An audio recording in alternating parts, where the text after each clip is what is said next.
Korea came away with not just 3 titles, but numerous records too. China proved they are still the team to beat in the mixed doubles, and Christo Popov of France stunned the entire badminton world in the men's singles. Indeed, it really was an amazing way to cap off the 2025 season. The World Tour Finals this year produced some absolutely amazing badminton, and as you could tell from that quick introduction, there were plenty of records being achieved as well. And I'm going to be talking about all of that and so much more in this week's episode of Beckman's Breakdown, the show where I take a look at all of the BWF World Tour events from Super 500 all the way up to Super 1000, including the majors and the team events. Like I just said, this week is the World Tour Finals, the season finale. So it actually means that it's the season finale for Beckman's Breakdown for 2025. It's been an incredibly busy year. The players have been fighting for all the points that have culminated in them qualifying for the World Tour Finals. I've already did videos talking about the players that qualified. I also gave my predictions on those players too when the draws were made. So of course, now the tournament has completed, I need to review some of the action. And obviously, one of the things I must do first of all is talk about my predictions. But before I get to that, of course, I need to tell you about my new merchandise. I'm wearing one of the new designs here, the Beckman's Breakdown hoodie. I've got this in black, this design. I've also got it in a shirt, which I'm actually wearing underneath this. And I've got a white design too, both in a hoodie and a shirt. And the original stuff, the original designs are still there too. If you wish to purchase anything, then click the link in the description below. There is still 20% off. And I believe, if you buy 2 or more items, you'll get an additional 10%. And it's free worldwide shipping. And that's something that will stick around for lifetime. So yeah, like I said, this week I'll be talking about World Tour Finals. $3 million worth of prize money was on the line, with most winners almost getting $250,000. That's a pretty big prize check. It's still nothing in comparison to some of the sports around the world, but it's good to see that badminton is moving in the right direction, hopefully. And what's been said, been promised, is that it will keep going up and up. But back to track on this episode.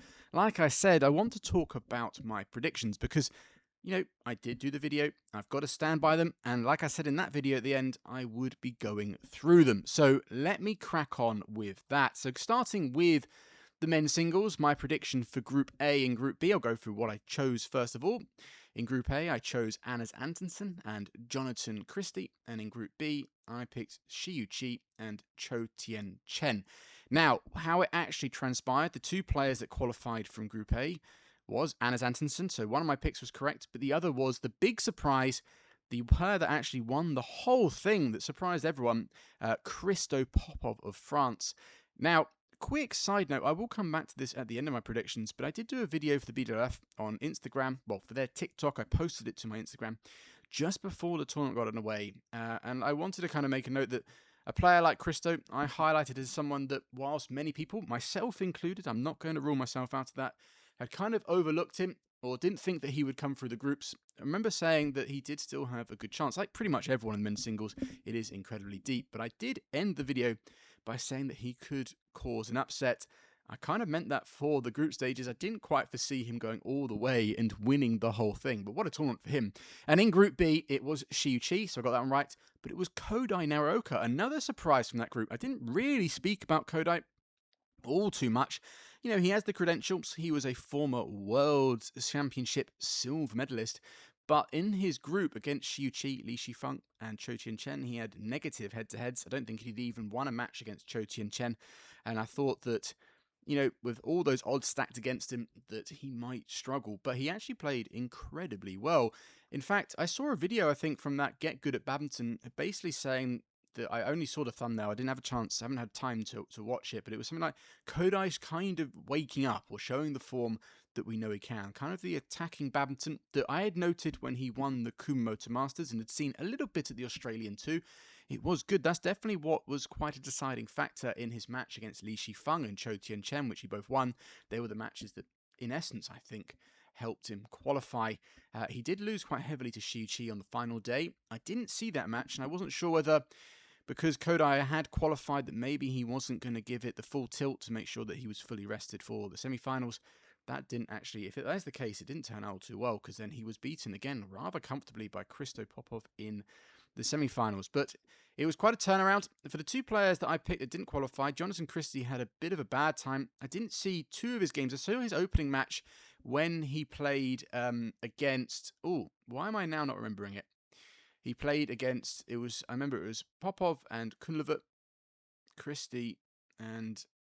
God, why has my brain gone completely dead? Oh, it was Kunlevat. When I watched Christie playing Kunlevat, he just didn't really look all too comfortable on the court, which is surprising because the conditions I felt were a little bit slow. You know, he did quite well in Denmark. He won that tournament. And I remember him doing... Did he do well in France as well? But he did pretty well on that European tour, and some of the conditions there were a little bit slow from what I remember. So it wasn't really like the conditions weren't favourable for him. He just didn't feel all too comfortable. That's why I got to get the impression that he just wasn't sharp. He didn't feel confident in a whole area. And I think after losing the first match, it's always quite difficult to come back. And then he lost the next one to Anders Antonsen, that was kind of, those two players play each other after both losing on the opening day, both with something to prove, but it was Anders who came out on top. And obviously then in the third game, when he's already out of the tournament, you can't look too much. There was pride on the line, but he did come up against Christo, who, as you know, was in fine form. So men's singles, I got 2 from 4, so 50%. Not terrible, but not too great. But in all honesty, I don't think many people saw that Christo and Naraoka were going to come through those groups. They were somewhat surprising. Moving on to women's singles, where I can tell you now that I did do a bit better in here, much better actually. My predictions for Group A were Unseong and Akane Yamaguchi, and Group B were Wang Zhi Yi and Ratchnuk Intanon. And that's exactly what happened. I got 4 from 4. That was pretty good.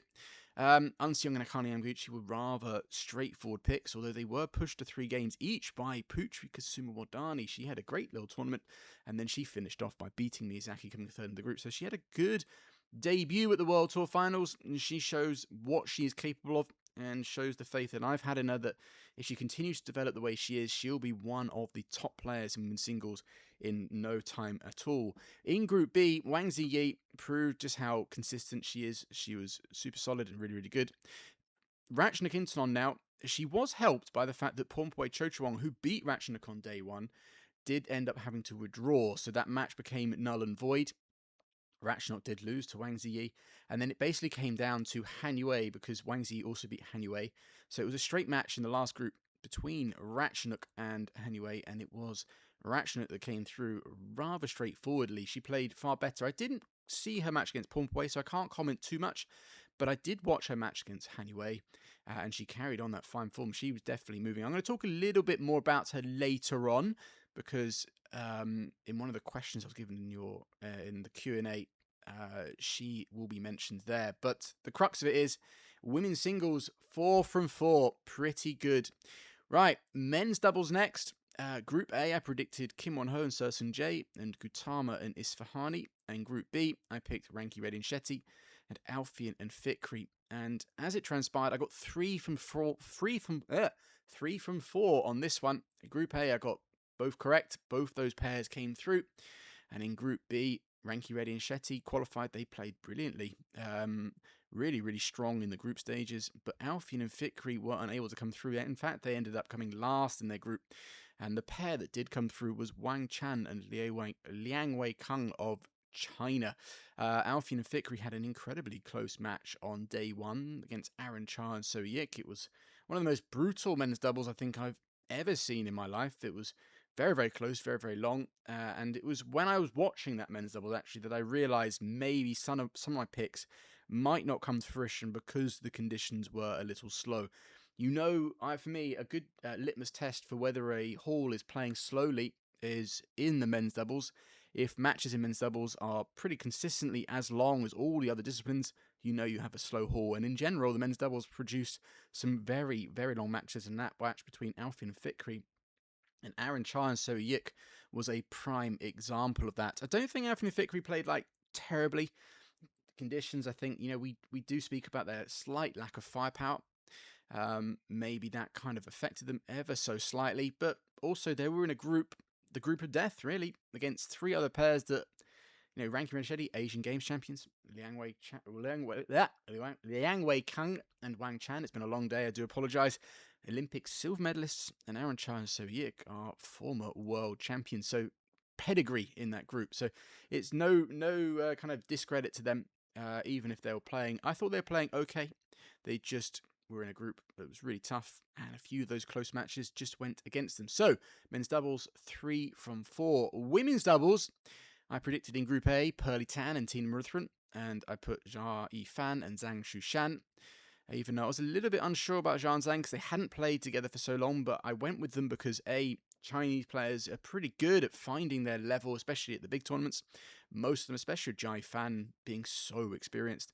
And also before they had that mini break, they were probably the strongest team, the most consistent pair in women's doubles. They'd won multiple tournaments in their last outings. In Group B, I picked the 2 Koreans, Baek Ha-na, Lee So-hee, and Kim Hee-jong and Kong Hee-yong.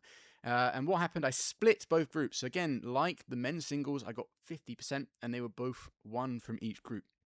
So in Group A, Pearly Tan and Thinaah Murthrun came through as top, but they were followed by Fukushima and Matsumoto instead of Jia Fan and Zhang Shushan. It came very close to being Zhang Zhang.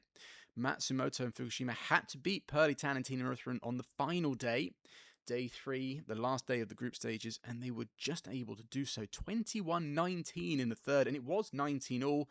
And then I can't remember which one of the Malaysian it was, but they served in a net at 19 all. So had they not served in a net, maybe it could have been Jia Fan and Zhang Shushan. It was all a very, very even group in that one. And in Group B, instead of Kim Hee-jong and Kong Hee-yong, the number 2 seeds, it was the world champions, Liu Shengshu and Tan Ning of China. Now, I did say in my prediction video that I was unsure of Liu and Tan's fitness levels. Just as I recorded that and dropped it, I saw a video of Liu Shengshu playing mixed doubles in the China Badminton Super League with Guo Jinhua, the All England champion, against Seo Seung Jae and Wang Chong, a real super couple that got a lot of interest online, and she actually won that match, and she looked pretty solid. And I knew that Tan Ning had been okay because she'd won the China National Games, and I'd also seen her playing in the Super League.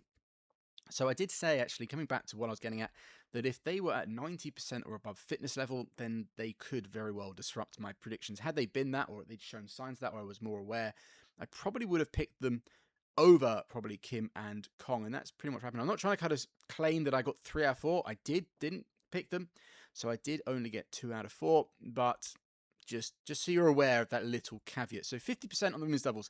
And finally, the 5th discipline, mixed doubles. My predictions for Group A, I picked Dichapon and Supasara and Zhang Zhengbang and Wei Yaxin. I told you it's been a long day. And in Group B, I picked Feng Yanze and Wang Dongping and Chen Tangji and To Yiwei. And in here, I got 75% right, 3 from 4. It was only Dichapon and Supasara, the top seeds, that didn't get through, and instead of them, it was the real surprise, another surprise of the tournament. It was Midori Kawa and Saito of Japan in their final tournament together, because they will be splitting come January. Midori Kawa will be going with Nami Matsuyama. That's a really exciting partnership, actually. And Saito will be going with Akira Koga, which could be quite interesting. We'll have to see. I will, in fact, while I quickly finish, I actually watched Saito Midori. If you remember, what I said about Dichapon and Supasara is that they could be vulnerable in the opening match, the early rounds. That's always been, most top pairs, if they're gonna fall somewhere, usually it's the opening rounds. But I've just noticed a small pattern with Dichapon and Supasara that they are a little bit more susceptible, and they did have a 2-1 head-to-head against the Japanese, and they drew them first match. And it proved to be quite decisive as the Japanese took that.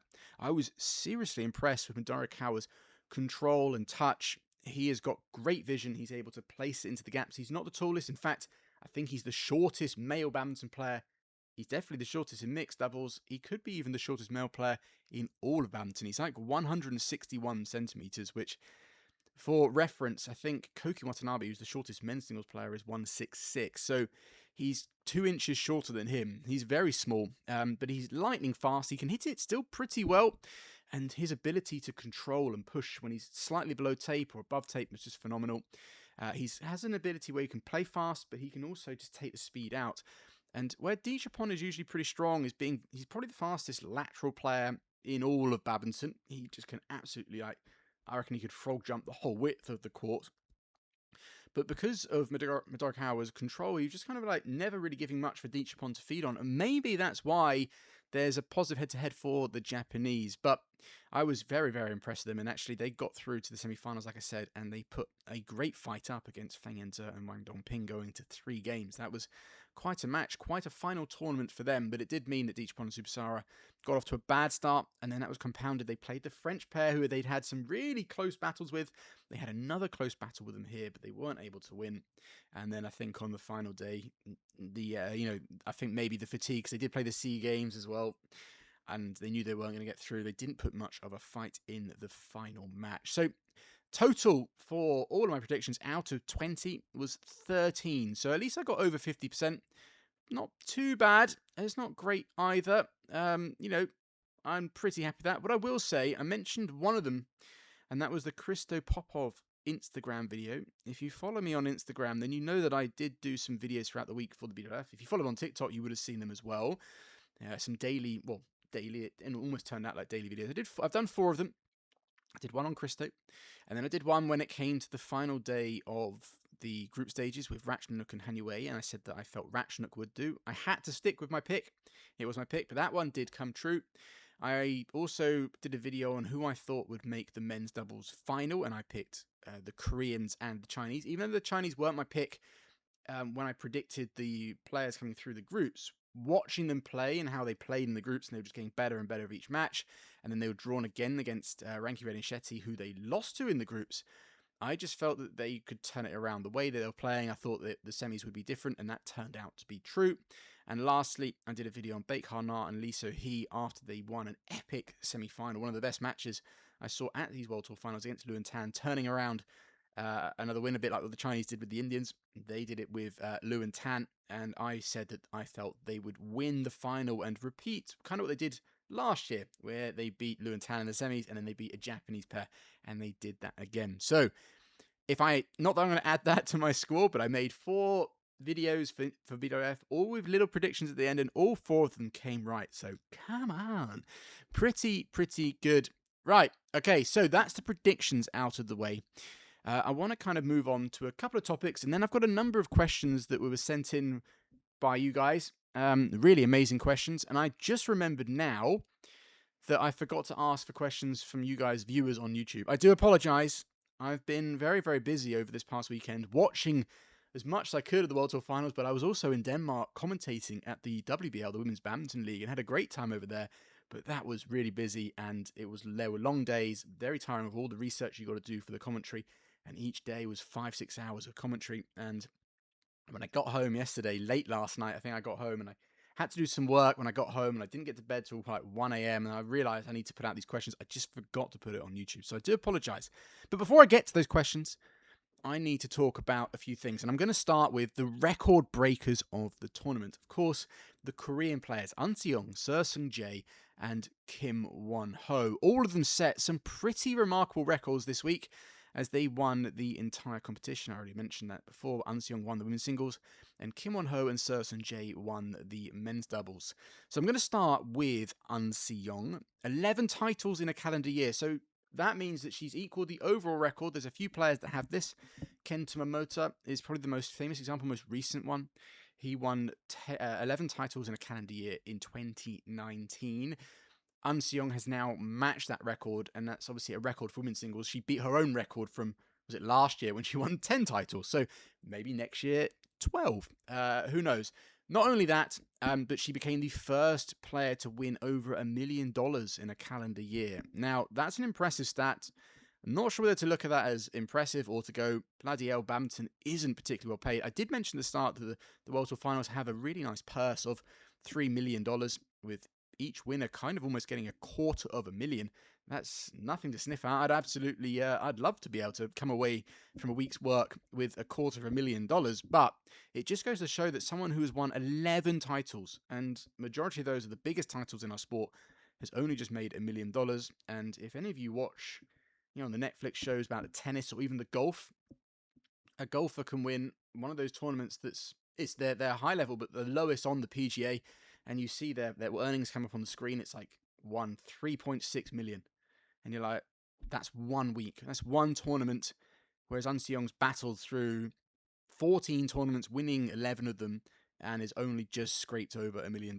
I know we can't compare, but it's just a little bit depressing at times. But badminton is, like I said at the start, moving in the right direction. But that wasn't the only record that An Seong set. She also finished the year with the best win-loss percentage record by any player in badminton who has played more than 60 matches in a year. That's quite an important distinction, that, because there are a few players from the 90s that have finished the year with a 100% record, but the amount of tournaments or matches they used to play back then was pretty much half that. They'd play 20, 30, 40 at an absolute stretch. But An Seong finished the year with 94.73% win-loss percentage record. The number 2 spot, I think, is shared between Lee Chongwei and Lin Dan. Lin Dan's 2011 year and Lee Chongwei's 2010 year, and they finished at like 92.75. So, and I think An Seong played more matches than them as well. So that shows you how impressive, how dominant she has really been. And the crazy thing is that I think I heard that Park Ju-bong was interviewed about An Seong, and he still was a little bit disappointed because she wasn't able to win the World Championships. So it just shows you the kind of, standards that someone like Park Ju-bong sets. But it's a fair comment as well, because if you've been that dominant, why weren't you able to deliver it at the Worlds as well, especially when she'd already won that title, which she won in 2023. But I'm not going to bully her for that. It's still, what a fantastic year for her. And let's bring it round to these World Tour Finals. She did it the hard way, because let's not forget that final that she played with Wang Zhi Yi was brutal badminton. It was similar in ways to the All England final they played this year, but the dynamic between it was slightly different. The flow of the match was certainly different, because if you remember the All England, Wang Zhi Yi came out absolutely blasting, and I know An Seong, I think, was a little bit under the weather, not at full fitness, but Wang Zhi Yi for a game and a bit was fully in control. It looked like it was going to be her tournament, but An Seong found a way to grind it out, and grind it out she did, coming back in that second and then grinding out the third. Here in this final, it was An Seong that took the first game pretty comfortably on the scorelines, and then was pegged back. And in the third, it wasn't close, but that was because it really was a war of attrition, and it was who's going to crack first. And at the crucial stages, it was Wang Zhi Yi that just didn't quite have enough. It almost ended for An Seong, because I think when she got to about 17 or 18, and she'd been showing signs of this throughout, she was cramping, and in the last point, almost couldn't walk over the line. It was, luckily she had like 10 match points, because it finished 21-10. I did feel, like I said, it was a battle in that third of who could handle more pain, as many times they were bent over, both players shaking out their legs. I mentioned An Seong did finish the match with cramp, and one thing you want to know how hard it was is when they were walking off the court, An Seong had a cooling spray, and she passed it to Wang Zhi, almost going, you need some of this as well. Both players gave it absolutely everything. It was full court badminton, classic singles tactics, but there were a few other things that I noticed as well, some tactical elements. In the first game, I felt An Seong was in the mood to absorb as much as possible.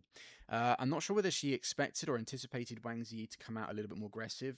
Probably because that's the way that whenever she's been able to go to 3 games with An Seong, or even beaten her in the past, it has been playing very, very sharp, very, very, well, I wouldn't say very, very attacking badminton, but definitely more attacking minded. So I think An Seong, maybe she was almost letting her, but it was like, okay, I'm in a real mood, I'm going to absorb everything, try and kind of knock the wind out, take the legs out a little bit of Wang Zhi, go, right, you're playing really fast, really sharp, but you're not getting an advantage out of this, adding not only physical pressure, because that's incredibly difficult to do, because if there's one thing An Seong's really good at is, and it happened here in this match, is Wang Zhi Yi was working really, really hard, but An Seong has a really good way of allowing you to do that, but not working as hard herself. She still does. Clearly, it was an incredibly brutal match. But for example, Wang Zhi was trying to punch her clears, punch her lifts, do the sharp stuff, and An Seong, if she was slightly late, would just give it a little bit more height. So when Wang Zhi was hitting onto her, come fast, and then An Seong would send it back slow, just absorbing, giving herself that little bit of time. But I did think when I was watching it going,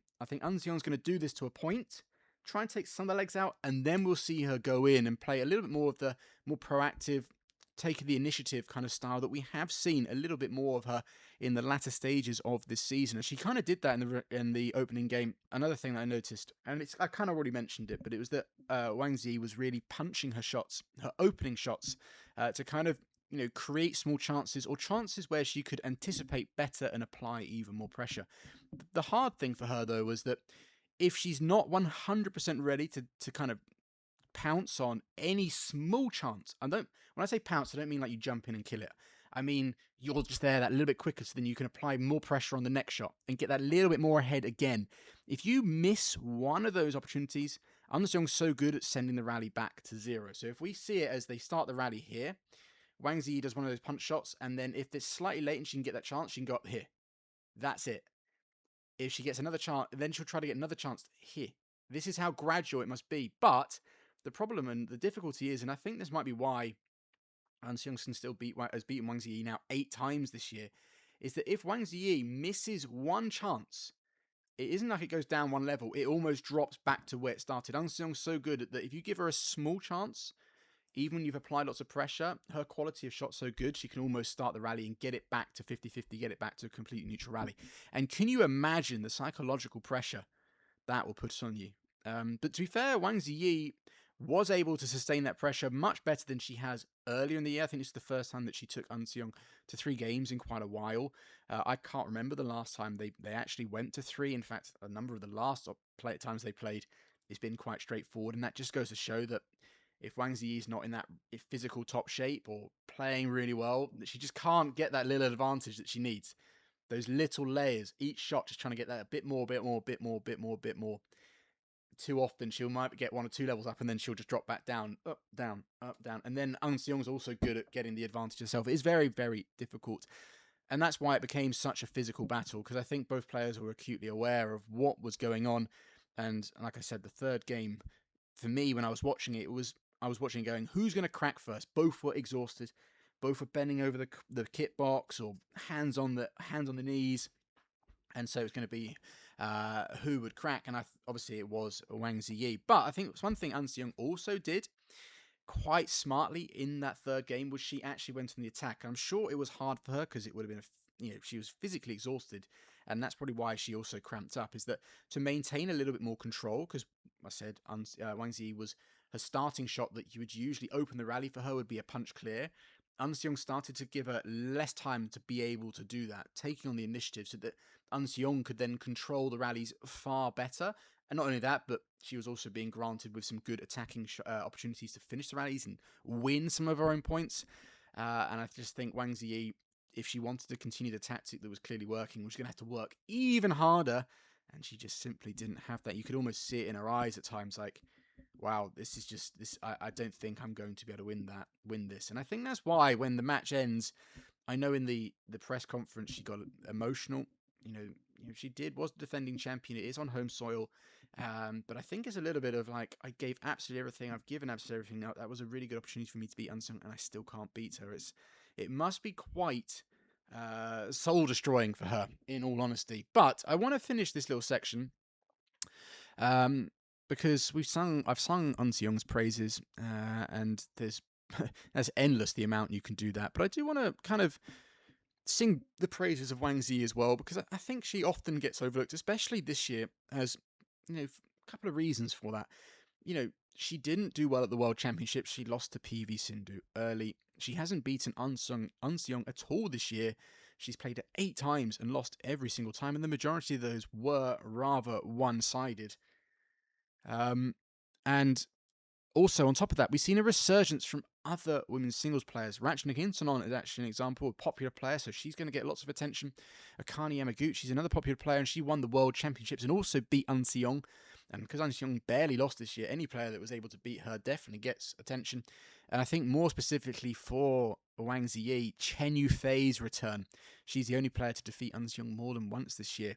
And I just think that's put Wang Zhi Yi in the shadows because, Steen said that she had improved a lot this year, and I think she has. She's definitely growing and growing. She's young. Let's not forget that. And she's continuing to develop. Plus, her own consistency this year has been tremendous. I think she's the most consistent women's singles player behind Seong. She is the world number 2. Let's not forget that. She's played 8 times against Seong, and seemingly as both of them have been, I think, world number 1, world number 2 all year. Those are 8 finals. Actually, no, one of them I think was in the Sudirman Cup, but still, 7 of those must have come in finals of tournaments. That just shows how many. And I know that Wang Zhi Yi has also won a couple of titles. So we're looking at a player that's probably reached 10 finals this year, which is an absolutely extraordinary effort. But obviously she just doesn't get talked as much as the other players and Young. So I wanted to quickly take this time before I get back to Korea, just to say that I think Wang Zhi Yi deserves some credits. But like I said, back to Korea. Let's move on. Kim Won-ho and Seo Seung Jae. They also finished the year. They won it. So they finished the year with 11 titles in a year as a pair. So Young has the record for women's singles. Kim Won-ho and Seo Seung Jae now have the record for men's doubles. And Seo Seung Jae also has the personal record for overall titles, because also this year he won the Thai Masters with Jin Yong. So that means that he's ended the year on 12 titles. I don't think any player, I know actually, that no other player has ever won that many in a year. Absolutely incredible. And let's not forget, I said Park Ju-bong had said about Young, but she didn't win the Worlds. Kim Won-ho and Seo Seung Jae, they won all 3 of the major championships this year. They won the All England World Championships and have now won the World Tour Finals. So they matched what the Daddies did in 2019. But the difference between the Daddies and Kim Won-ho and Seo Seung Jae is not only did they finish the year as world number 1, but they've won all those titles. Whereas in 2019, I think the number of finals that the Daddies reached was like 10 or 11. But really, those majors were one of the only ones they won, because they obviously kept playing against the Minions, who were the best pair in the world when it came to the regular tour at that point. Now, Kim Won-ho and Seo Seung Jae weren't perfect in this tournament, although they did win all their matches. But I felt in the group stages they were a little off, especially Kim Won-ho. I know in the final that Steen Pedersen was talking about Kim Won-ho possibly having an injury to his hamstring. I wasn't too aware of that. But I did think that he was a little bit vulnerable in the earlier matches. But they showed a champion's mentality by still finding ways to win and coming through top. And then in the knockout stages, I felt they just got better and better. In the semi-finals against Gautama and Isfahani, repeated the groups. They were helped by Isfahani's injury. You tell his left knee was heavily taped, even from the start, every time, because if it's his left knee and a right-hander, that's the leg he lands on every time he jumps around the head. And every time he did, he was almost falling out the court. And that match was pretty one-sided. So it's a real shame. I hope that isn't too serious on Isfahani's behalf. And then in the final, they were almost perfect, as they were up against the Olympic silver medalists. And a pair that I felt had one of their best tournaments of the year, their best performances, and that's Wang Chang and Liang Weikang. I said that I do believe that Wang Chang and Liang Weikang, this is their best performance, although they did win the Hong Kong Open earlier this year. And I made this note, and I'm not saying this because I know that Steen Pedersen mentioned this. I actually wrote this down before that, before even the final begun, that I felt that they were having their best performance. And Steen said, even because Jill obviously said, well, what about the Hong Kong Open? They won that. And he said, well, the competition here is much fiercer. And also just the way they played. Definitely the best performance. The final did have great potential. It didn't quite live up to it. It was still really good. It was still entertaining. And, we got the Korean defense and the counter-attack versus the Chinese speed and all-out attack, which has been getting better and better as the tournament got on. And I was also a bit curious as to how the Koreans might be able to win their points. They are very good at linking up. They're both very good at coming forward to the front court. And actually, that for me was one of the differences. Wang Chan, when it comes to the Chinese pair, Wang Chan is the front player, Liang Weikang is the rear player. They've got that kind of classic, each player has got their kind of roles. When it comes to the Koreans, they're like a chameleon pair. I do believe, I did say this earlier in the year, that that's something that I think is where doubles, especially men's doubles, is going. You can't have an out-and-out rear and front player. The rear player needs to be able to play the front and vice versa. And I think maybe that's something that the Chinese, more so Liang Weikang, needs to develop a little bit of his front court to kind of help out Wang Chan a little bit. Because in this match at the start, one thing that I felt was noticeable in the earlier rounds for the Chinese was how good Wang Chan was at getting himself involved, whether it was driving the defense or playing into a gap and then rushing forward. And, he's like a magician. He is a little bit like the Chinese Kevin Sanjaya Sukumoyo in a way. He's very flamboyant, really good at intercepting shots around there. But against the Koreans, at the start of the game, the Chinese Wang Chang was able to get himself involved, but as the match got on and on and on, he started to become more and more invisible on the court. He wasn't able to make as much of an impact. And I think that's down to the Koreans are very solid in defense. They're very good at their patient play. If they're in a slightly bad position, they always play with good quality, still maintaining pressure and building the rally, but not giving much for the Chinese or whoever they play to feed off. And the other thing, and it leads back to what I said about you need the difference between the Koreans and Chinese is they can both be both good front court players. The Koreans were so good at linking together, but finding a position where both of them at the net. It does help the fact they're right and left-handed, so Seo Seung Jae's on the left side and Kim Won on the right, and it's both their forehands. It's almost impossible to get it away from them, but they're so good at finding, getting themselves into those positions, and they did it again perfectly in the final. I think they have, obviously had a brilliant year, but this is their first year as a partnership. And I think one thing that over this year, as I've watched them, that's got better is how well they are linking up their rotational play, their ability to kind of they basically getting to know each other even better. So I noticed that, say, at the start of the year, they could still link up well because Koreans are pretty good at kind of being able to kind of form any partnership and make it work. Last year, we were all talking about all these different Korean partnerships that are going on, and they kept winning. But as this year's got on, they've kind of like got a better sense of knowing what shots their partner's going to do. So Seo Seung Jae almost knows before Kim Won hits it, he's probably going to do there, so then he's ready for this, and vice versa.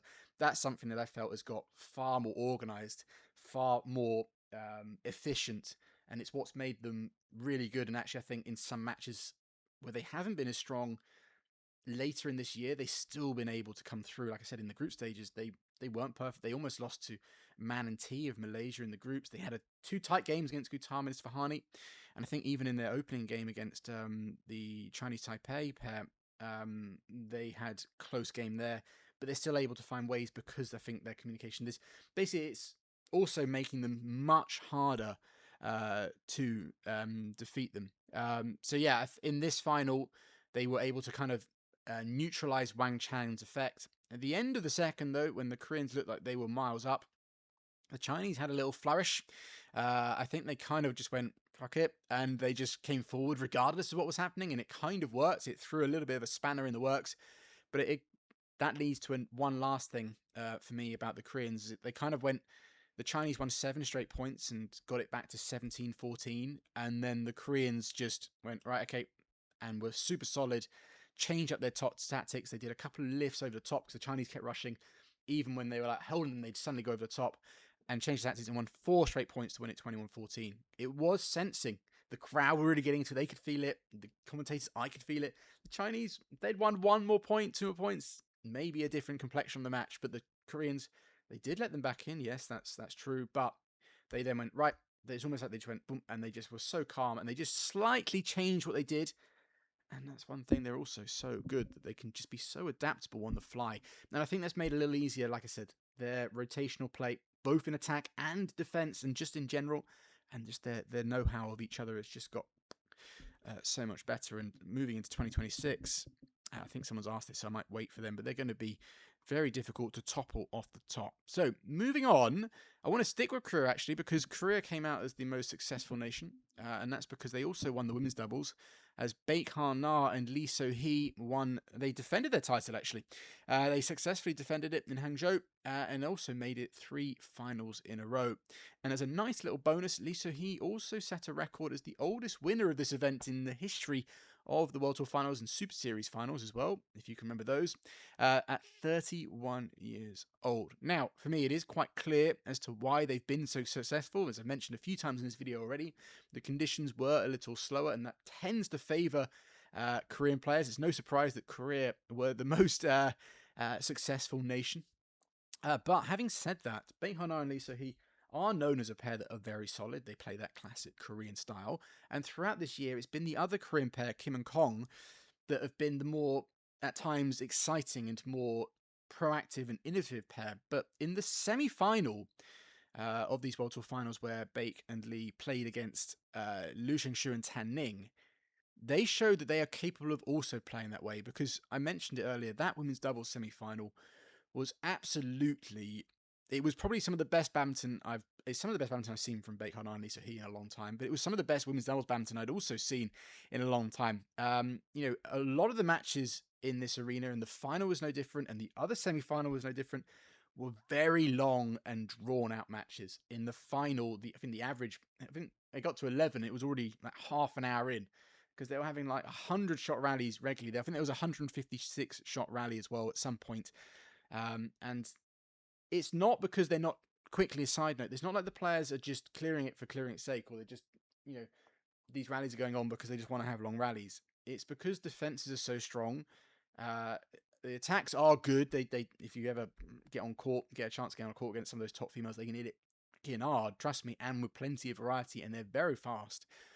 But because their defenses are so strong, it's so hard in doubles. The only way you're going to finish rallies quick is by having someone at the back and then linking up the front, or getting the two players to the front of the court.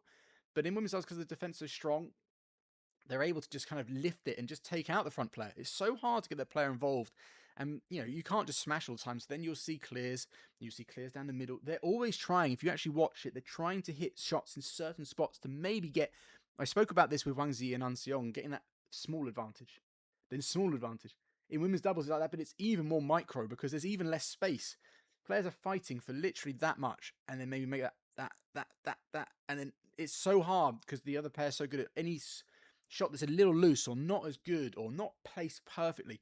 Defense will send it to the back, and we are back to square one. And then it's no doubt if the rally's going on for 50 shots, the fatigue kicks in, and it's even harder. And then that's why we see so many of these long rallies, especially in women's doubles, and especially when the conditions are as they are. But in that semi-final, one of the pairs that is good at playing in these slow conditions and making it fast is Lu Shengxu and Tan Ning. They are very strong, very powerful. They play a much more attacking style, and they did that against Baek and so in the groups, absolutely killing them off the court.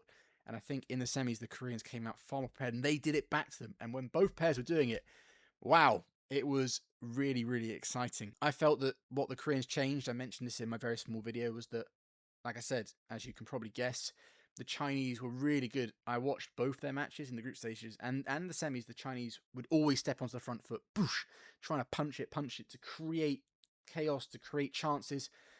And in the group stages, the Koreans kind of sat back and weren't able to do it.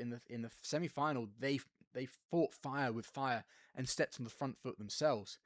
Lee So-hee would so many times would just be like, and was in these positions, intercepting it really well.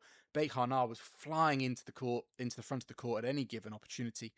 They were rotating around each other, and it was really, just absolutely fantastic. It was unbelievable women's doubles. That's what I've put here in my notes.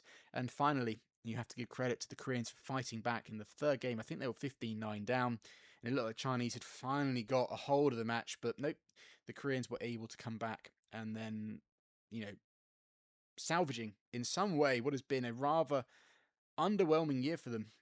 But the way that they play, like I mentioned, that semi-final, I really hope we see a bit more of them doing that. If they can play at that level, then we could see them, having a much more successful time heading in to 2026. So, not last section, I guess it could be seen as the last section before I get onto the Q&A, and that is that I think that I want to talk a little bit about the mixed doubles. More specifically, obviously it was Chinese mixed because it was an all-Chinese final. And for me, it wasn't it wasn't the best World Tour Finals for China. They did have 5 finalists in the 4 disciplines, but they only came away with 1 gold, and that was in the mixed doubles because it was an all-Chinese final. And that was between Feng Yanzhe and Wang Dongping and Zhang Zhengbang and Wei Yaxin. Now, the final between these two was good. It started a little slow. Zhang and Wei weren't quite with it at the beginning, and it did ramp up near the mid part of the second. But I don't really want to talk about the final all too much because I want to more focus on both pairs' routes and what stood out to me, and possibly what's good thing looking a little bit ahead for both these pairs and Chinese mixed doubles. So let's start with Zhang Zhengbang and Wei Yaxin. They topped their group, and it was by no means an easy group. Their win over Jiquel and Delrua France, for me, showed real great fighting spirit because they lost the opening game. It kind of went as I thought. I did mention in the video that the French, with their really good ability in the service situation, and we know that Wei Yaxin is a bit susceptible to the flick serve, and that can sometimes then bleed over to Zhang Zhengbang's not quite sure how to return his serves. And so the French did exactly that when I watched it. Their service situation, so much variety, lots of flicks in different parts. And although it was quite close, the French were in control. But then the Chinese pair kind of really came back. And then obviously their semi-final when they played against the world champions. It was a repeat of the world final. So Zhang Xingbang and Wei Xin were able to avenge their loss against the Malaysians Chen Tengji and Toh Wei. Again, I believe this one, why can't I remember the scoreline? I'm pretty sure the Malaysians, a bit like against the French, I've got it here. Yeah, they lost the opening game to 9. It was, an absolutely devastating performance. They were completely outplayed, but they were able to pull it back. It was a little bit of ends. I know that kind of played a factor because the second game did go to was 1-11 by Zhang and Wei. But for me, what really stood out, I noticed Zhang Zhengbang's serve was really, really good, and he was playing really well in this match. At the Worlds, like I said, once that tactic of flicking Wei Xin kind of got found out, it kind of, like I said, that kind of bled over into Zhang Zhengbang, and he kind of didn't really know what to do with himself and all that stuff. In this match, I felt that he kind of held it together. He was super, super solid. He was taking charge. He served well. He returned simple. I mentioned that sometimes with Wei Xin struggling with the flicks, that when Zhang Zhengbang's receiving, it almost feels like he needs to do more with his return. But here, no, he returned a lot of simple stuff, really tight, pushing into the middle and all that kind of stuff. It was really, really good. No unnecessary shots, which sometimes can be his undoing. He was patient, he was building his rallies, and I think this boosted Wei Xin. And as that match went on and on, they just got better and better. And in the final, it looked like they were also doing the same. So, absolutely brilliant the way that they've been playing. I think since that, I mentioned this earlier in an earlier video, but since that world final, which must have been heartbreaking for them, it was going to be a crossroads. They were either going to it was really going to play on their mind and really affect them, or they were going to go, no, this is what we need to do and improve. And I think they've taken that latter route. And the way they played at this World Tour Finals, the final wasn't amazing, but it was a step in the right direction for them. For Feng and Wang, they played a solid tournament. Obviously, they won it. But I was quite impressed with how they handled their day 2 match in the group against Go Sun Wat and Siobhan Jimilai of Malaysia, because that match, I think on paper, many people, especially with form included as well, felt that the Chinese really should come through rather easily, especially given the fact that Go and Siobhan had lost to Chen and To on the first day, and Feng and Wang had won their opening match. So obviously they were into the tournament feeling good, but it was really, really close, and they looked a bit down out. They had to save some match points, and had they known that, the additional pressure saving those match points is not just losing the match, but knowing that the next day they'd have had to have won it, and they were going to come up. They knew they were going to have to play against the world champions, Chen Tengji and Toh Wei, which they did win, but it was close. But imagine the additional pressure if they knew they had to win. When they played the Malaysians, it was almost a match to see who would top the group. It wasn't a match to decide whether they go out or not. So it was quite an important win. And I think the way they found a way to win is just such a huge moment, especially at such a big event as this. And I think that's key. They have won so many tournaments, but at the majors, the Super 1000s, and the World Championships, and all that kind of stuff, they have struggled. I mean, really, the only exception to that this year was the Sudirman Cup. At the Worlds and the Asia Championships, they did have slip-ups. So to win the World Tour Finals, which they missed last year, it must give them huge confidence. And lastly, talking about, I think Feng Yanze has been a big part of that. Wang Dongping's incredibly experienced. She's been a former winner of the World Tour Finals. She won the inaugural one with Wang Yilu, and she's obviously an Olympic champion as well. But I feel like Feng Yanze has just got so much more confident in himself, so much more solid. Physically, he's improved hugely. He's a big player, he's 6'5", and he likes to get nice and wide, and sometimes he's looked a bit, susceptible to the twisting and turning. He's just not looking as balanced. Here now, he can almost plant himself and just reach across the court, but then someone will spring forward and play a lift, or get to the front, or get back and get onto the attack. His agility and movement around the court has really, really improved. He can hold his wide base and maintain balance so much more. Occasionally, he was put on the back foot, but often he would go, nope, and step forward, and he showed that in multiple matches. So, for me, the Chinese mix still proving to be the dominant force, but there must still be worries amongst the coaches of the majors. But I think with this win, and especially it being a 1-2 to China, it must restore some of that confidence for the coaches. Right, now, of course, I have to talk. The next thing I have to talk about is Christo Popov from France, because he was the surprising winner of the men's singles. It was huge because, we don't see all too many European players doing brilliantly, although I guess the current two-time Olympic champion, is Danish, but that's the important distinction, is Christo's not from Denmark. When it comes to European badminton, if we take kind of Karen Marin out of the question, predominantly success has come from Danish players. This time it's from France, and it's a big first for France because Christo's become the first French player to win any event at the World Tour Finals.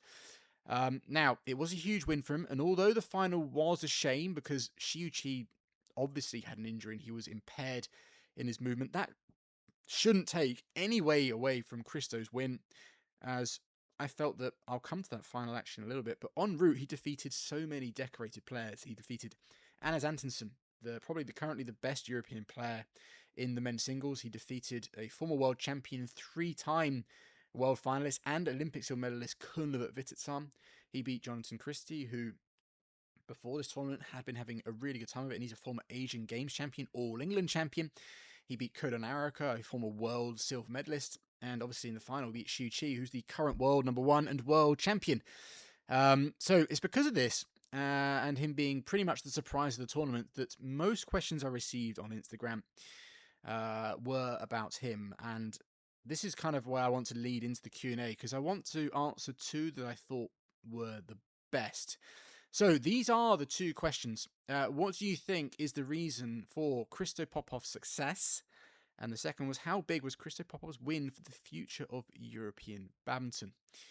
So 2 questions. I really like them, so I want to answer them. For the first one, I think obviously when it comes to what's the main reason, there's going to be many factors. Obviously, you got Christo Popov is a very talented badminton player. He was a former world junior silver medalist, and that's also pretty rare when it comes to European badminton. So he is just a great badminton player. He has an older brother, and Toma Junior Popov, who's also an elite player, top, I believe, 20 in the world, possibly just only outside the top 20. And so, the training environment with him must be incredibly good. Talking of that, he's got a great team behind him. Clearly a good approach to training. There's many factors in it, but in his gameplay, if we're just going to focus on his actual badminton, I think he's looked smoother in his footwork this year. I've mentioned this before, but his split step sometimes used to be a big jump. It's far less pronounced. It looks far smooth, and that just means that he's always been quick on his feet, but he's just smooth around the court, more efficient. If you add to that, not only is he using less energy, but physically he's in great shape. And I just think that the reason we're seeing results now is that it just took this long for him to adapt to the senior game. He was a world junior silver medalist, but not everyone's going to kind of transition from juniors to seniors as quickly. In his world junior final, we lost to Kunle Vititsam, who very quickly adapted to the senior game. For Christo, just took him that little bit longer. Everyone works at different speeds. And in this tournament, one thing I definitely saw was that I think he's added more layers to his game. He was able to show different game plans against different opponents. Before, to me, he was just a very fast, very aggressive player that wasn't afraid to take on absolutely anyone, but kind of he's a bit all out there. Now he's far more balanced. So variety on his attack, his patient building his attack, lots of variety from the back of the court, lots of variety from all over the court. He's able to inject speed. He's not just going at one pace all the time. He's just much more versatile as a player, because if you look at the players that he played, there's a variety of styles there, and he had to adapt different games. In the final, I think another thing as well, obviously psychologically, mentally, he has definitely improved. He's got a lot more confidence, because the credit I want to give to him about the final, although I mentioned that Xiu Qi wasn't playing, he wasn't able to move with 100% like smoothness or anything like that. He whenever you play against someone who's slightly injured or slightly down, it can be quite difficult, especially in a big final. You're like, I should be winning it. I can clearly see my opponent can't move particularly well.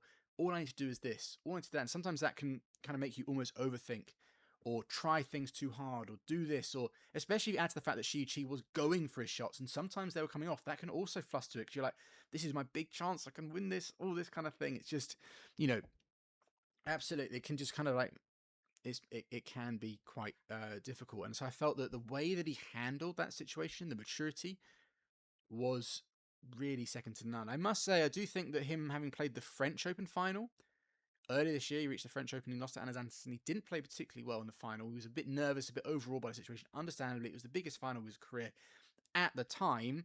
I think having played that final helped him in this World Tour Finals, in the final specifically. He'd been in that stage. I know it's a bigger stage, and in France, he had his home crowd. Here he was against a home player in China. That must have been pretty difficult. But I think just having been through that experience, it just it helped him. And obviously that one, he could have learnt a lot from the French Open. He kind of used a lot of that into this final. I was really, really impressed because I felt that Shi Chi was going for things, kind of like going for wild ones, and that he was playing very sharp badminton. And I just thought that Christo just was like, let's just keep getting it back, keep doing what we're doing, sticking to the game plan. And that for me shows great maturity. Really, really good. So second question, the one about how big this win will be for the future of European badminton.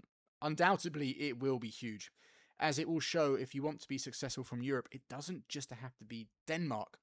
I know Marin did this for Spain in the women's singles, and there is now a whole host of these players from France, like Alex Lanier, Thomas Junior Popov, all those players, and there's a number of them below, like Arno Merkel and a few others. It just shows for European badminton that any player, like even from my country, England, if someone's got talent, they're willing to work hard and they can put in the hours and that stuff, it's proven that there is opportunities. You can do it. It's quite important. I think this will be more important for France, as though Christo isn't part of the national centre. For me, it's going to show to them that their approach to badminton is working, and it will give them confidence to keep going with their plan, because France are doing a lot of great things. At the Women's Badminton League I was just at, there was two very young players, Elsie Jacob and Camille Poignant. You might know Camille more. She won the Hilo Open earlier this year, but Elsa was her partner in juniors. They won the European Junior Championships. And my God, for 19, they are very well put together badminton players. And it's just a testament to the French setup. Now, I know that, like I said, the Popovs are sitting out of that. But when it comes to those sets, I know France have had great results. Alex Lanier's been doing some great things. Christo and Thomas and Arnold Merkel's actually been having a really good time on the European circuit. But sometimes you can have those doubts, like, are we really doing the right things? Are we really moving in the right direction? Is our little plan, because maybe they're doing things slightly differently, is this really the way forward? And it's these kind of wins, these kind of moments, and generally speaking, it's not just the World Tour Finals, but the way Christo's played this whole year is just going to give them that confidence that, this is working. The plan we're doing is good. We can stick with this, and it's going to produce results. So yeah, it will undoubtedly be huge for European badminton. So moving on, sticking with the Q&A, let's get into some of the questions that you sent in to me. Starting with the first one: which player or pair really underperformed in your eyes, and who was your surprise of the tournament? So for me, the ones who underperformed were the ones that didn't allow me to get 100% on my predictions. You know who you are. How dare you fuck up my predictions? Only joking. I've got a couple here. I've kind of already spoken to them. I've got Deechapon and Supasara. They were top seeds. They'd won. I know they didn't win the SEA Games, which I thought they would do, but they won their tournament before then. They'd had a good run of it. They had a great year. I think they're a really good pair. They obviously end up coming last in their group. They just obviously weren't able to get into it. I think losing that opening match, the Japanese just kind of put them down and knocked their confidence moving forward. But obviously, if going into the tournament top seed with some great performances, to come through with no wins at the World Tour Finals, especially when Deechapon's won the tournament before twice. I know it was with a different partner, but still, I have to have him as a pair that I think really underperformed. Another one, Jonathan Christie. He never looked settled or comfortable on court right from his first match. I know that he's a player that can blow hot and cold. He goes through waves where he's really good, and then he had these little moments. Maybe he's in one of those little moments. Hopefully, for any Christie fans out there, he'll bring it back up pretty quickly, because the first tournament 2026 is a Super 1000 in Malaysia, and there's the Indonesia Masters as well in January. But yeah, no, he just didn't look that good. On to surprises, obviously Christo, although I've just spoken about him. I think two others, Midorikawa and Saito, they had a great tournament. They reached the semi-finals, and they had a great semi-final against Feng and Zhou and Dongping, going to 3 games. All the things I said that they did really well against Deechapon and Supasara, where Midorikawa's like control around. He's like a conductor almost, in a way. He just like pushing the shuttle almost wherever he wants, like on a string. And I thought Saito defended well, and was always looking to come into the net.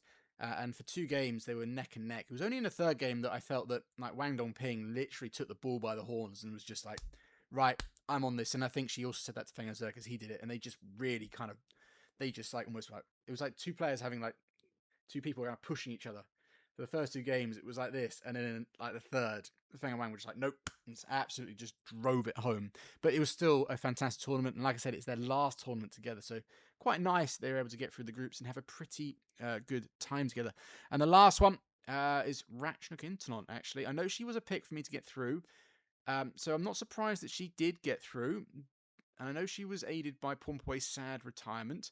But it was the way that she played, especially the semi-final against Wang Zhi Yi. It was some of the best badminton I've seen from her all year. And she did that despite saying that she was really, really tired. The reason I actually want to talk about Ratchnuk very, very quickly is that even in the Kumamoto Masters video and in Australia, I'd spoken about how she was playing really well. She's definitely got herself back into the top 8 in the world. That was her goal, and she's now kind of, compared to say 23 and 24, it's like night and day.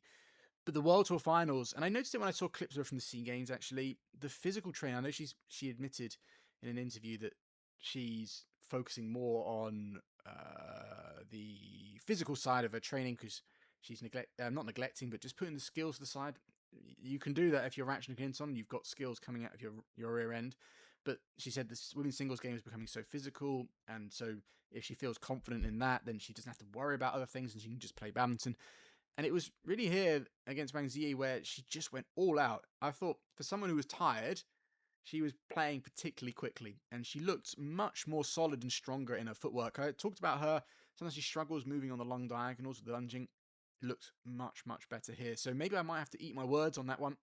We'll have to see how she performs early into 2026, whether she can kind of maintain that and build on it even more. But my God, it's really good to see Ratchnuk. I think she's still got some really good badminton and some big tournament wins still left in her. She's certainly someone that at any major tournament, you can't take your eye off.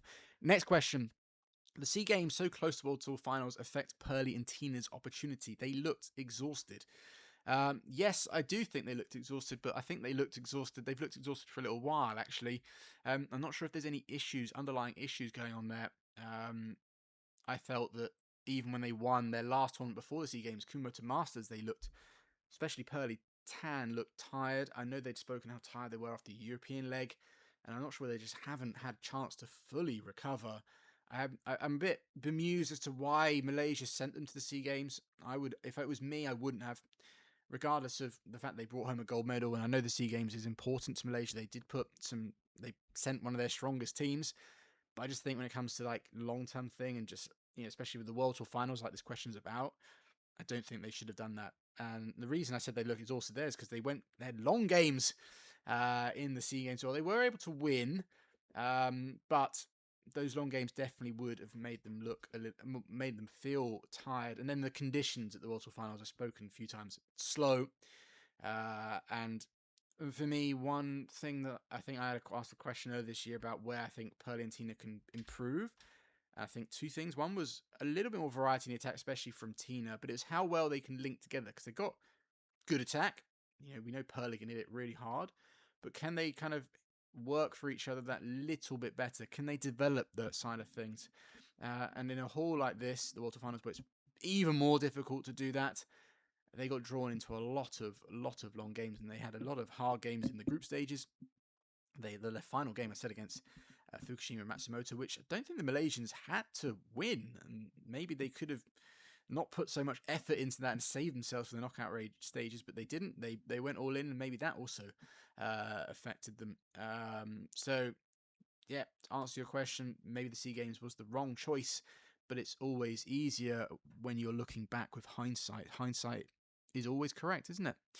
When do you think another men's doubles player will challenge Kim Won-ho and Seo Seung Jae? Now, I think the wording of this question, it might be a better word would be beat them, because they have been beaten this year, obviously. Challenge, I think there are pairs already that we can challenge Kim Won-ho and Seo Seung Jae. We saw that here. I said Man and T almost beat them in the groups. A fit Guitar and Isfahani to the group stages, they had close games. Like I said, the Taipei pair had a close game against them. I did think the Koreans were slightly off in the groups, but still I would stick behind all those pairs that are certainly capable, but actually doing it, for me, that's completely different, because they certainly aren't unbeatable. We know that. They have lost a few times this year, and they're predominantly been against pairs that have played very creative and badminton that's a little bit more outside of the box. And I still stand by the fact that that is the way to beat them, but it is very difficult because that's risky badminton when you're Kimono and Seo Seung Jae. One of their many qualities is their ability to be super solid. So if you're giving away a few too many mistakes, then that tactic isn't going to work. But, you know, they are difficult to beat. They got every department covered. Their defense is good, solid. Their attack, their ability to change tactics, I mentioned that earlier. Their skills, their flat game, their patience, their fitness. And as I mentioned earlier, every time I watch them play, they're getting better at moving around each other, I think making them even harder to crack. I think if both players are on it, it's almost impossible. Another way to beat them is just to hope that one of them is having a bit of a bad day or is just not feeling all too good. I do think looking ahead, it's going to take almost a minion-style pair to break them down. But maybe there's going to be some new pairs that come out in 2026 or some pairs from 2025 that are, you know, that can come in and up their game. Wang Chan and Liang Weikang, if they can build on this, the way they played, and they can get back more of their confidence from a year or two ago, they've certainly got the game to be able to do it.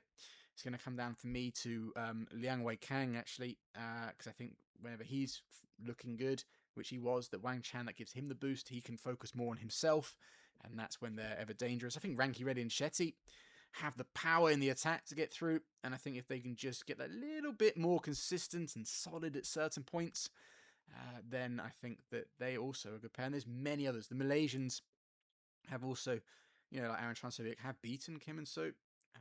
Man and T have come close a couple of times.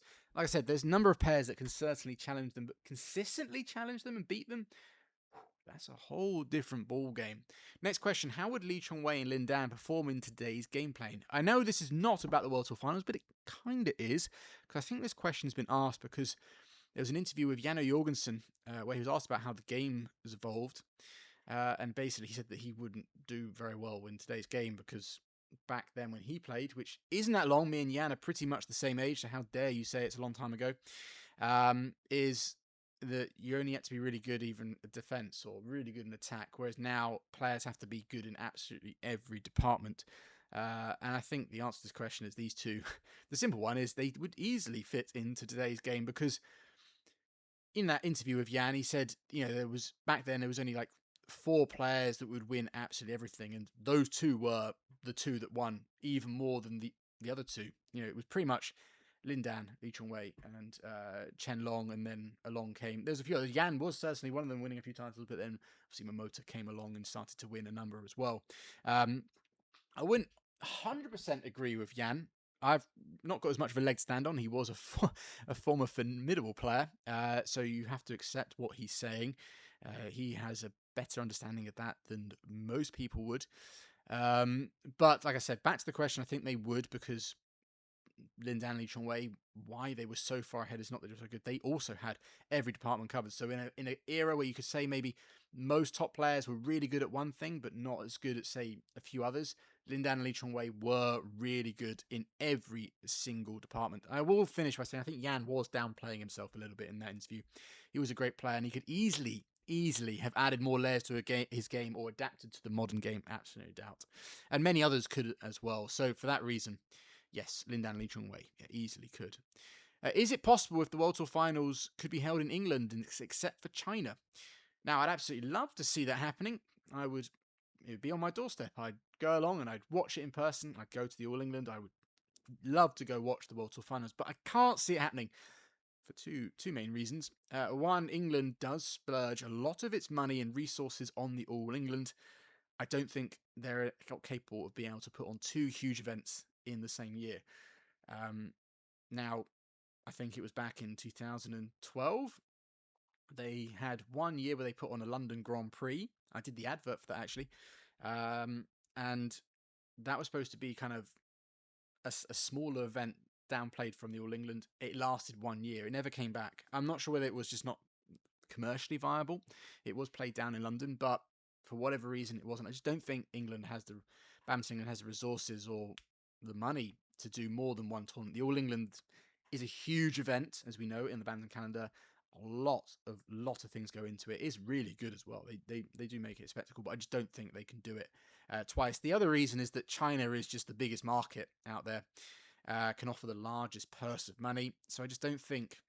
So I do think it will just stay there for a little while longer. I can't see it moving away from China. Possibly if it was maybe back to Dubai, but then the crowds weren't so good there. China's pretty good because they love badminton as well. I think sticking to China is not a bad decision. 2 more questions. This one's quite a long one. He actually sent it to me personally because he couldn't fit it into the Instagram thing. But he said, you need to hear this. He said, concerning Eun Seung's legacy building, is there a way in which 2025 will be seen as not a great year for her? Despite winning 3 out of the 4 Super 1000s, 5 out of the 6 Super 750s, the World Tour Finals, 94.8% of her matches, she did not win the World Championships. I get that it sounds ridiculous on the surface, but when talking about GOAT status, most people refer to Olympics and Worlds as the 2 most important events. If you look at a site like Badminton Ranks, which does actually, it's a really good website, that 2025 will not give her nearly as many points as 2024, the Olympic year, or 2023 when she won the Worlds and the Asian Games. Curious as to your perspective. Now, when it comes to obviously GOAT status, we use Badminton Ranks. They do have a GOAT point system, and obviously heavily relies on big tournaments like the Olympics are going to offer a lot of points when it comes to that. Asian Games too, but they only happen every 4 years, so maybe it's a little bit unfair to see that. Obviously, the Worlds also offers it, and I know Eun Seung didn't win. She did still get a bronze medal though. I know I mentioned this earlier that Park Ju-bong looks this year not as a year that doesn't have any success in it, but just a little bit like, but you didn't win the World Championships. You won so much, but you weren't able to win the big one, the real major. She did win the All England. Let's not forget that.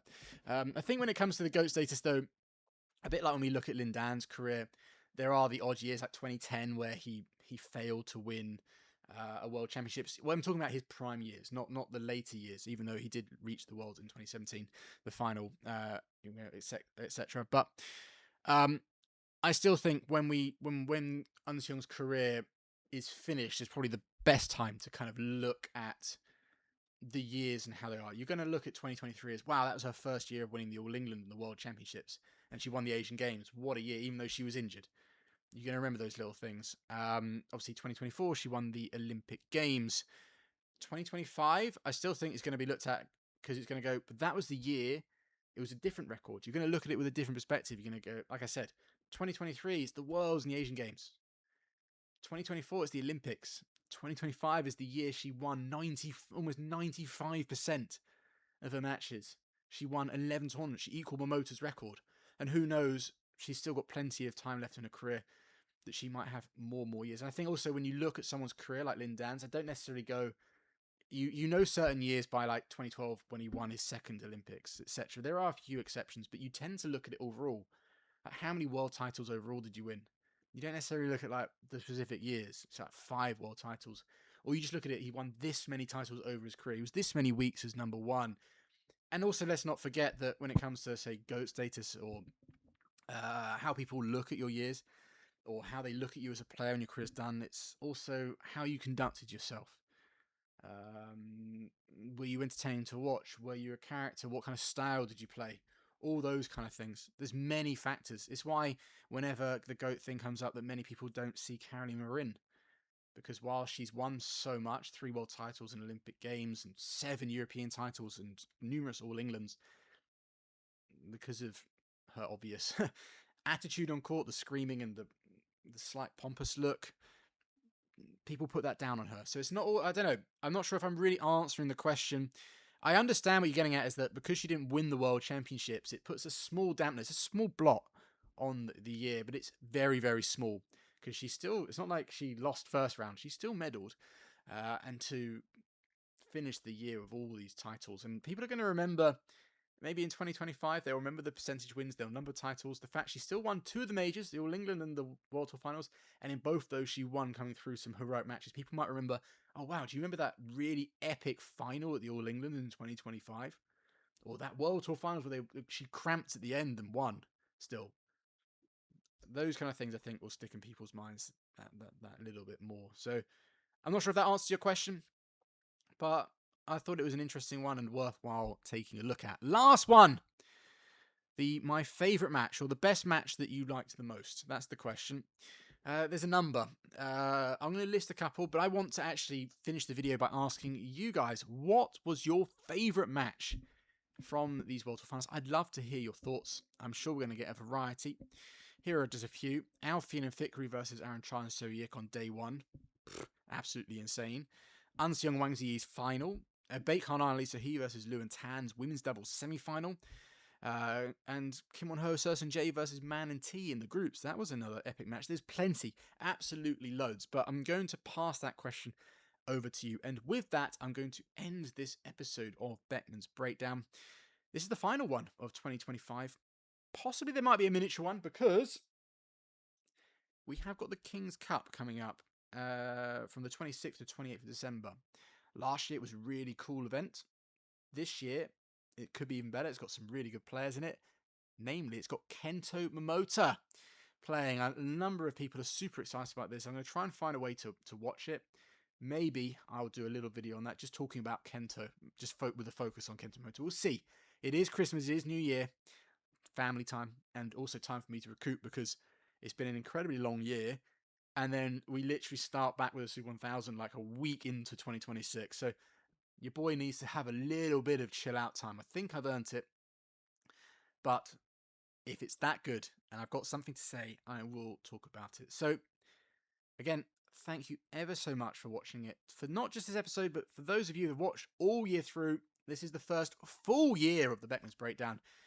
Episode 34 or 35. Plenty more episodes coming. I'm not going to stop this show. I do like making it. I do like talking about badminton. Although it's a bit odd when I think about it. I'm just sat in my front room on my own talking to a camera. Can be a bit strange if you think about it that way. But anyway, guys, if you're watching this, if you celebrate Christmas, I want to wish you a very happy Christmas. If you don't, there's always a happy new year. I wish everyone a happy new year. And if I don't see you before then I'll see you in 2026. Again, thanks for watching. I'll see you then.